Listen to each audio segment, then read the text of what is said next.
they immediately look and say, where are we saving on different costs? Because if I can implement a bring your own device policy or procedure, I'm not buying computers anymore.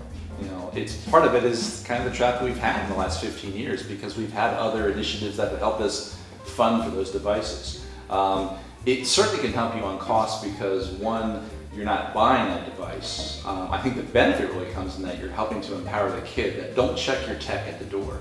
Use that system, goes back in. The largest area we have to look at right now is the increase of infrastructure, or how do we then, what I think might be a greater concern, not so much on BYOD, is BYOA, bring your own access.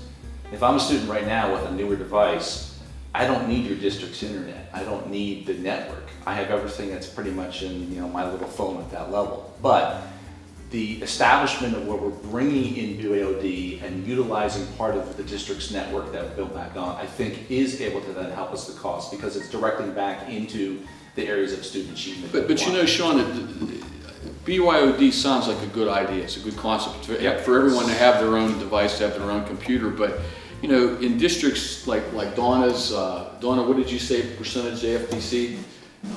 Free and reduced lunches? 73%. I mean, kids can't afford to do that. So how do you get those devices in their hands when they don't? Many of them don't even have computers at home. I think there's other ways that you can then, when we work with different foundations and work with different companies that will help you offset. The advancement of what we're seeing with mobile technology, I think, has really kind of dropped to where the cost is keep going lower and lower. There's an awful lot you can still do within part of a cell phone that might just have Wi-Fi connection. The value that I think is going to help districts is I don't need to then be, well, I should say, let's be dependent upon the resources that a district is using.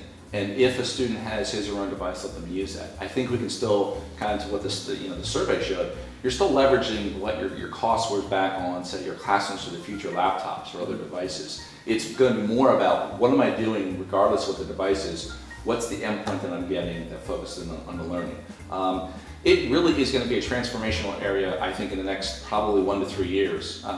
Google is a huge player right now with what their devices, what's that going to mean in the future? Microsoft's changed with their Surface and where they're going with their devices. I've seen a lot of kids in the past that I thought, wow, they're not, but they're still having devices along the way. It's how best do we kind of manage that?